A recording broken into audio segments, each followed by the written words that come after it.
Bienvenue dans Azure Business. Cette semaine, portrait d'une start-up niçoise qui s'est donnée pour mission de bousculer un peu le monde de l'assurance. Kitty assure les Français expatriés partout dans le monde. Bonsoir Christophe Brémard. Bonsoir. Vous êtes président et fondateur donc de cette entreprise niçoise Kitty. C'est ça. Et bonsoir Laurence Bottero, rédactrice en chef de la Tribune dans la région Sud. Bonsoir Laurence. Bonsoir. Allez, on va commencer par un chiffre ensemble. Ça donne une petite idée du marché sur lequel vous êtes lancé. On pourrait se dire que c'est un marché de niche, mais il y a quand même 1 milliard de travailleurs nomades attendus dans le monde d'ici 2035. Aujourd'hui, ils sont 30 millions. Ce sera donc un vaste marché. Est-ce que c'est avec cette idée-là en tête que vous vous êtes lancé là-dedans ?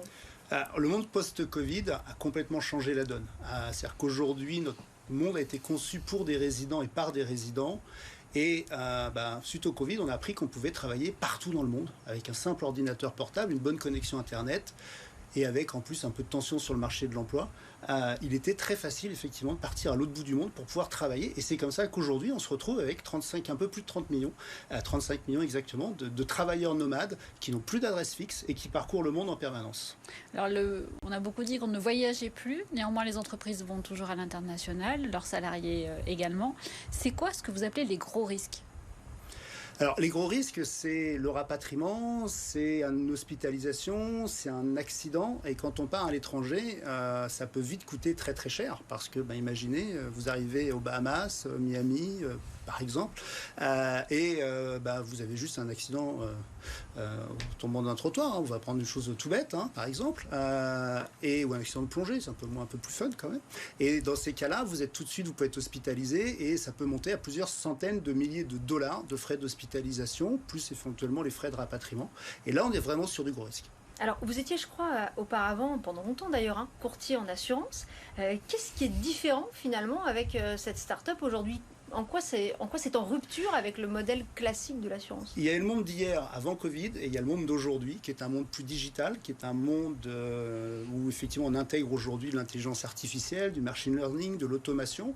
Et le métier que je faisais depuis maintenant 20 ans, aujourd'hui, je peux le faire plus vite, je peux le faire mieux, je peux le faire meilleur. Vous êtes dit quoi à un moment ? C'est complètement dépassé la façon dont je fais de l'assurance, il faut le faire autrement ?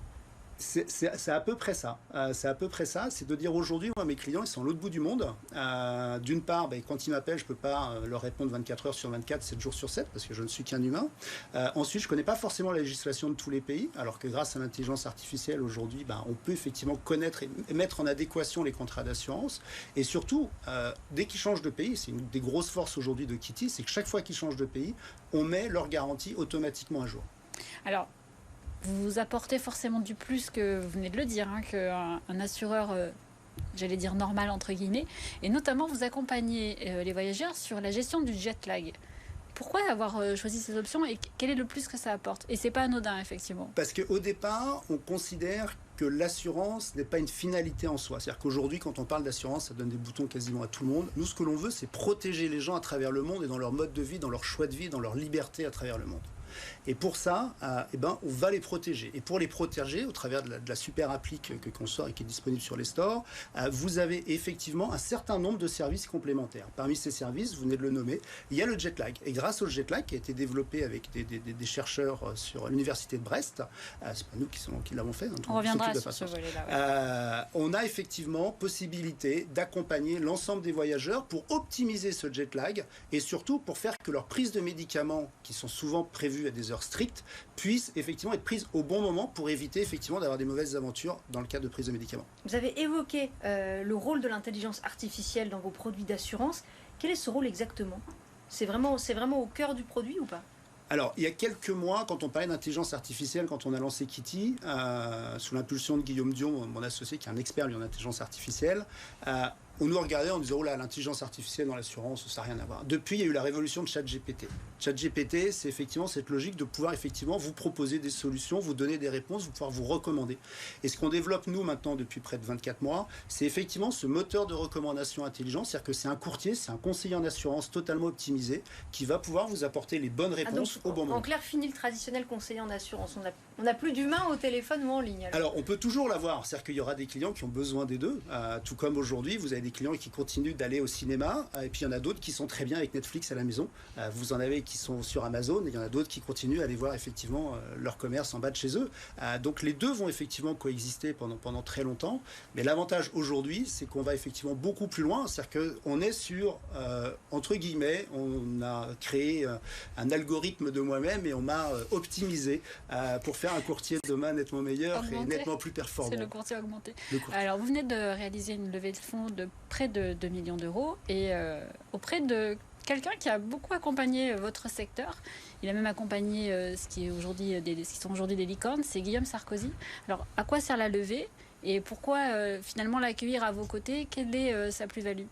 Est-ce que ça permet d'aller plus vite, justement? Alors, il y a deux éléments de réponse. Premier élément de réponse, effectivement, à quoi va nous servir ces fonds? C'est d'une part à sortir l'application, lancer les campagnes marketing, la faire connaître et montrer que ce que l'on a dans les tuyaux depuis 24 mois où on travaille sur l'intelligence artificielle, on travaille beaucoup sur le R&D, en partenariat notamment avec le laboratoire de recherche de l'INRIA sur Sophia. On a effectivement aujourd'hui... On est en capacité de montrer ce que l'on sait faire et on va le montrer à l'ensemble du marché, notamment avec la sortie complète et monétisable de l'application Avivatech dans quelques semaines. Et ensuite, mi-juin, c'est ça. Et ensuite, concernant l'arrivée de Guillaume Sarkozy, oui, c'est un grand plus parce que c'est quelqu'un qui a investi dans des insurtech qui ont surperformé. Et le fait qu'ils viennent avec nous, ça démontre effectivement à l'ensemble du marché qu'aujourd'hui, Kity n'est pas juste un nouveau courtier ou une nouvelle insurtech. On arrive avec une ambition, une véritable ambition de changer la donne et de pouvoir révolutionner l'assurance et notamment l'assurance santé internationale. Quel est l'état, peut-être un mot, quel est l'état de la concurrence aujourd'hui en France et à l'étranger?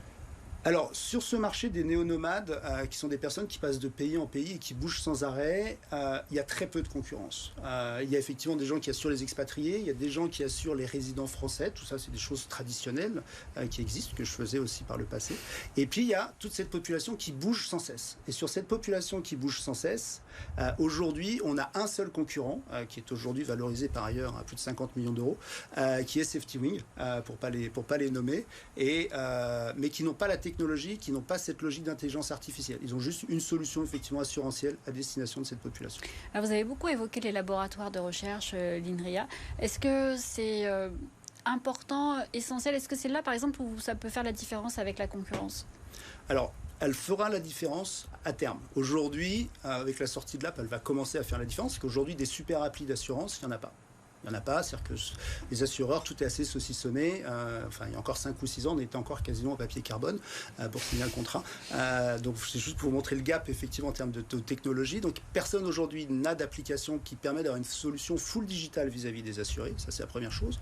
Et deuxième chose, concernant effectivement cette intégration de l'intelligence artificielle, il y a une phase d'apprentissage. Parce que qui dit intelligence artificielle dit une phase d'apprentissage. On est aujourd'hui encore dans cette phase d'apprentissage. Donc on a plusieurs niveaux concernant l'intelligence artificielle. Les premiers niveaux aujourd'hui sont très simples. Je pars, quelles sont les formalités médicales? On vous répond automatiquement. Quels sont les types de visas? Automatiquement, votre conseiller va vous répondre via de l'intelligence artificielle.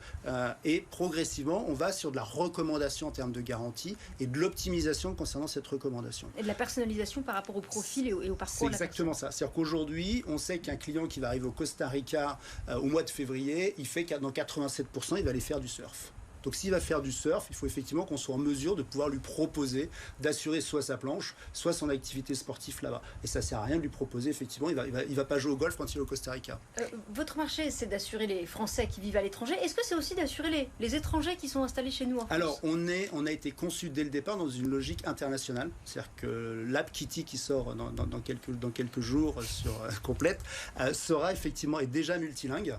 Et on assure effectivement l'ensemble des Français qui partent à travers le monde. On assure l'ensemble des étrangers qui viennent en France. Mais si on fait ça, on est aussi en mesure de pouvoir assurer l'ensemble des autres sortissants du monde. Alors vous êtes très présent à l'international, mais la stratégie à l'export, c'est quoi? Vous n'êtes pas présent encore dans tous les pays. Est-ce qu'il y a des pays qui sont indispensables aujourd'hui dans votre portefeuille? Alors, les usagers, tous ces néo-nomades et ces travailleurs nomades, aujourd'hui, sont principalement des Occidentaux qui partent vivre dans des pays un peu plus ensoleillés et où le coût de la vie est un peu moins cher. Ça, c'est effectivement notre cible. Donc, on est plutôt sur les pays du Nord qui partent vers le Sud.